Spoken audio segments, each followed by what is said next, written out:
You are listening to the 90 Days Later podcast with Anna Charles, episode 224. Welcome to the 90 Days Later podcast, where we talk about what really happens when you take a break from drinking. And it turns out to be the best thing you've ever done. I'm Anna, coach to high achievers who are done waking up with regret and ready to feel in control around alcohol. If you've ever wondered what your life could look like with less wine and more you, you're in the right place. Hello everybody and welcome back to the podcast. All right, today we are talking about something that keeps so many people stuck in exactly the same place year after year after year. It is the identity gap. Now, this isn't the gap between how much you drink and how much you want to drink. Right? That is often where we start with this. It's all about the action of drinking. It's all about the how much. No, I am talking today about the gap between who you think you are and who you are trying to become. Because if you haven't looked at that gap, nothing else is going to work over the long term. Not willpower for sure. You've heard me say that many times. Not rules. Not really just trying to be good, not cutting back for 30 days, none of that. All right. So this is what usually happens. Is if you are kind of stuck in the previous identity, this is what I see. I hear people say things like, "Look, Anna, I'm just someone who drinks. It's how I unwind. It's how I socialize, or it's just who I am." And they will say these things, I say, as though they are reporting the news, right? Clouds above Maidenhead tonight, and I'm just someone who drinks. Now, you probably have, I'm going to wager, have said something like that, have claimed some version of you like that. Maybe you haven't said it out loud, but you will likely have said it in your head. Right? Especially when someone suggests maybe you drink too much, maybe your husband or your wife, and sort of you might think they disapprove of my drinking, or maybe when you wake up after a night that you didn't plan, you just had too many drinks, and you might go to this, why did I do that? Well, of course I would, because I'm that kind of person.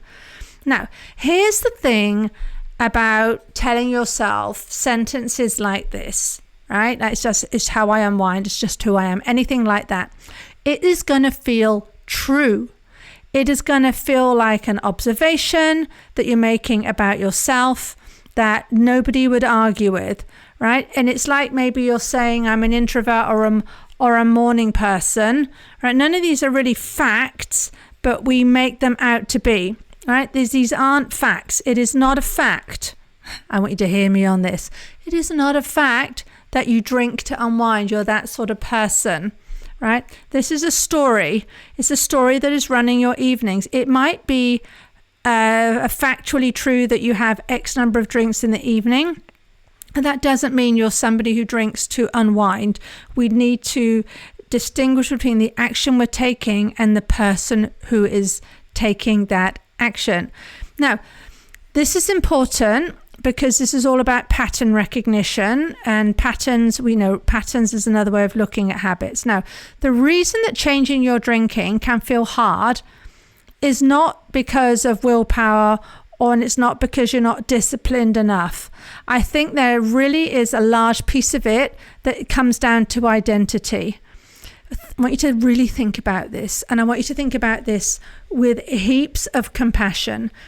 And I can tell you that this was absolutely me, right? You may have spent years building an identity around drinking, right? Maybe it was how you rewarded yourself after a hard day. Maybe it's how you connect with people. Maybe it's how you mark the end of the week.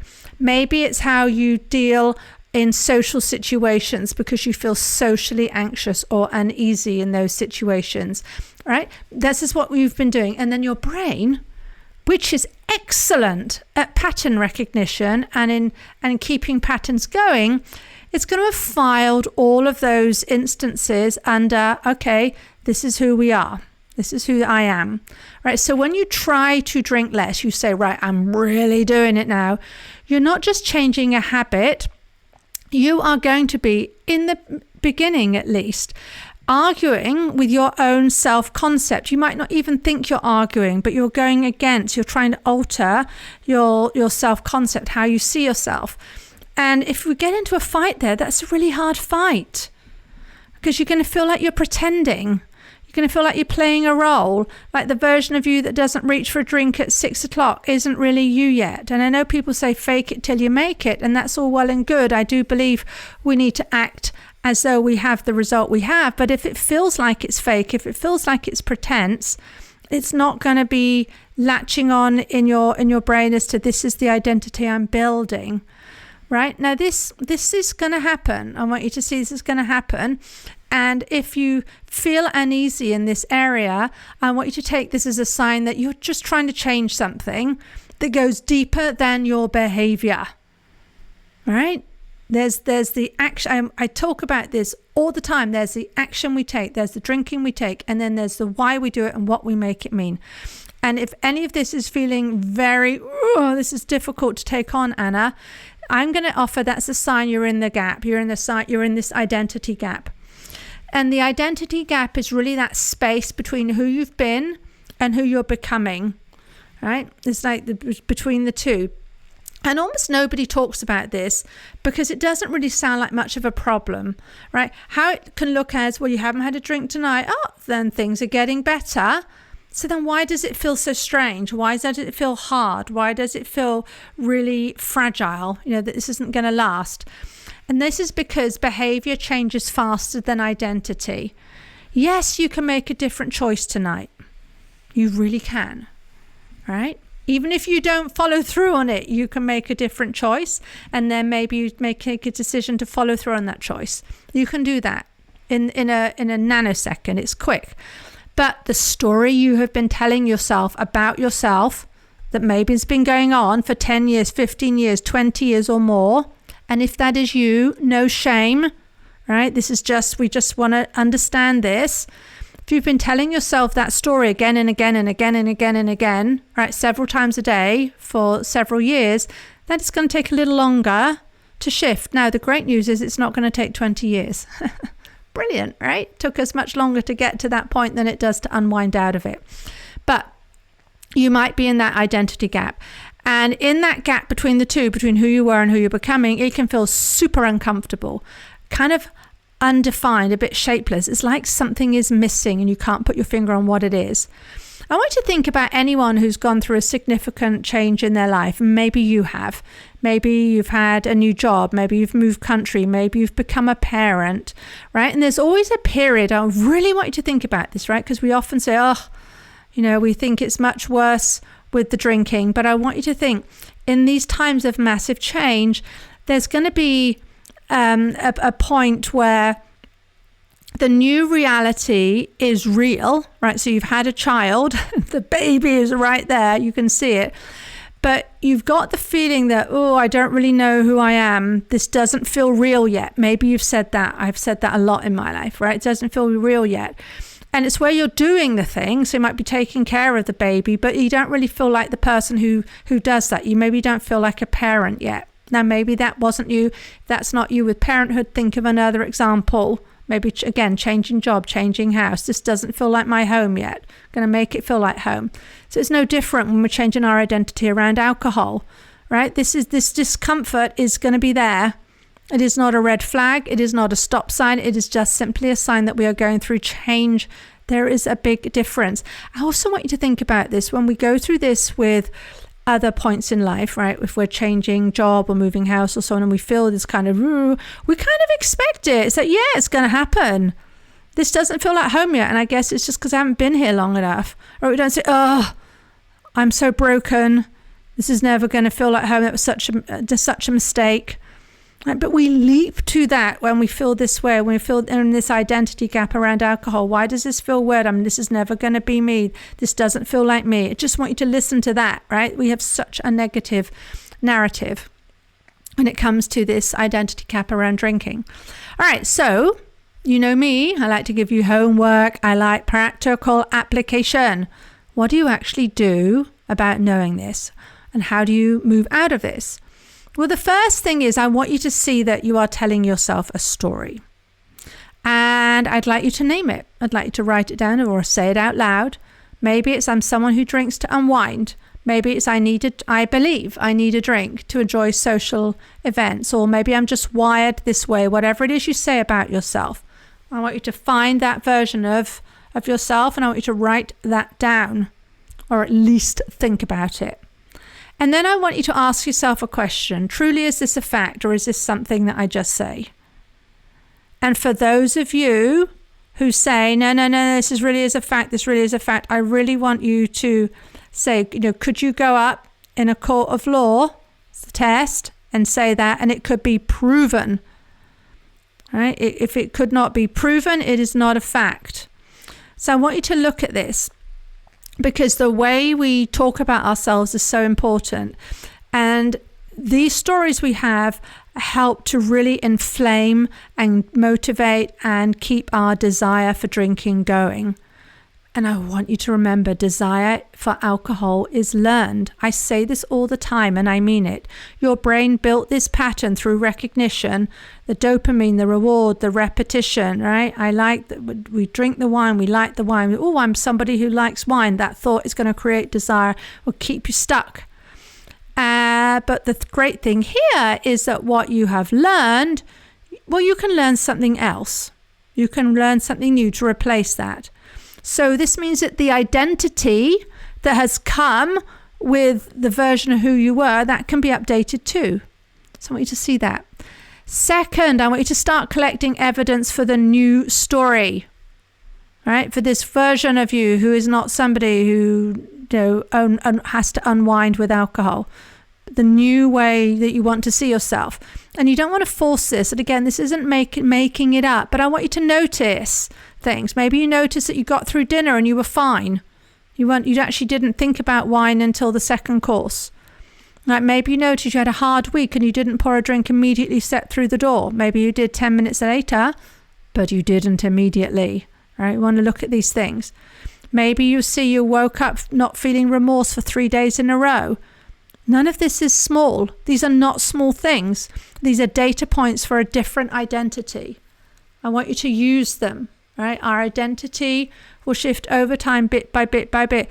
Think about maybe you have a niece or a nephew or something, and you don't see them all the time. And every time you see them, they've grown up, right? They look very different, but their parents are not going to see it. It's because we don't see these identity changes. They're very, very gradual. The more gradual, I believe, then the more deep-rooted they are becoming, right? Because this is not, we're just going to pretend. So I want you to start collecting evidence for the new story, how you want to see yourself. And third, I want you to stop waiting to feel like that version of yourself before you act like them. The feeling of feeling ready, the feeling of being somebody who is confident around alcohol follows the action, not the other way around, right? So every time you make a choice that points towards who you're becoming, you're closing the gap. We are going to be making decisions in advance, and we're deciding in advance, and we're taking action, even when it feels strange, even when it feels, I don't really know how this is going to go. Even when you don't feel confident, you're going to do it, because the more you do it, the more confident you become. And the more evidence you collect, the more the new story starts to feel like the truth. We want to see it as a new truth. Not because, again, you argued with yourself, but because that's who you have become. No matter what you tell yourself, you do not drink too much because you are weak. I want you to hear that from me. You do not drink too much because you lack discipline. You may want to throw the phone at me at the moment, but I really want you to hear me. You drink too much if that is your story, or you drink more than you want to if that is your story, because you have built an identity around being that kind of person, and that identity is doing its job. It is staying consistent. And you are well practiced in this. So the work facing you, or the choice facing you, is not about fighting yourself. It's about building a new identity. Deliberately, one decision at a time, one mini win at a time. Now, if you listen to an episode a couple of weeks ago, you'll have heard Ishali talk about exactly this, right? She didn't come to this work to work with me to drink 3 glasses of wine less per week. That wasn't the goal, right? The goal was to become a different person. And that is what happened. She doesn't have to fight herself. She doesn't white knuckle her way through evenings. She doesn't negotiate with herself at 6 p.m. She doesn't worry, is she going to be able to turn the drink down? She just doesn't drink in the way she used to, because that is not who she is anymore. Her identity has shifted and the behaviour followed. And that is the point of this work. It is not solely to be drinking X glasses of wine less a week. That is the result you will create. But that is not the main goal. The main goal is to be the person who does that with ease. Because here is what nobody tells you when you're trying to cut back. If you stay the same person and you just try to drink less, you're going to be fighting yourself every single evening for the rest of your life. But when the identity changes, the fight stops. You don't reach for the bottle because, well, you just don't. It's not a thing. It is not what you do. That day will come for you. Even if you're listening to this thinking I'm crackers and I don't know you and it's different for you and that it'll never work. That is not true, right? So it all starts with understanding that who you are isn't fixed. It's a story and you get to rewrite it. And I always say, let's write our stories. If we're going to think of a story anyway, because that's what our brains like to do, let's write one where we are the hero, where we are doing the things in our life that we want to do. So if you want this for yourself, this is what I help you with. If you listened to episode 222, you heard Ishali talk about this and you're thinking, I want that. That is what you and I will build together. Ishali put it in words far more fluently than I could. And you can hear what she has to say, as I say, on that episode. If that's what you want, when you're ready, I want you to book a free consultation call with me. The link for that is in the show notes, or if you go to 90dayslater.co, you'll see a book a call button there. On that call, it is very simple. We're going to look at what's actually keeping you stuck, and I will give you the plan to close the gap between who you have been and the identity of the person you want to become. Everyone who books that call is ready for that shift, and you just have to decide that you're one of them. And if you tell me, I really want that, but I don't feel ready, I'm going to challenge you to take the action before you feel ready. Okay, so that's what I want you to do. Go to 90dayslater.co and book that free consultation call with me. You'll become very clear as to what's going on in that call, even if you decide that you don't want to proceed to coach with me. All right, so that's what I have for you this week, and I will see you next time. If this episode hit home and you're ready to explore what life could look like with alcohol in the back seat, let's talk. I work with people one-on-one who are ready to create the relationship with alcohol that works for them, so they feel powerful in their choices and at peace with their habits. Go to 90dayslater.co and click on book a call, or grab one of the free guides in the show notes to this episode. And if this podcast is helping you, a rating or review goes a long way to help others find this work too.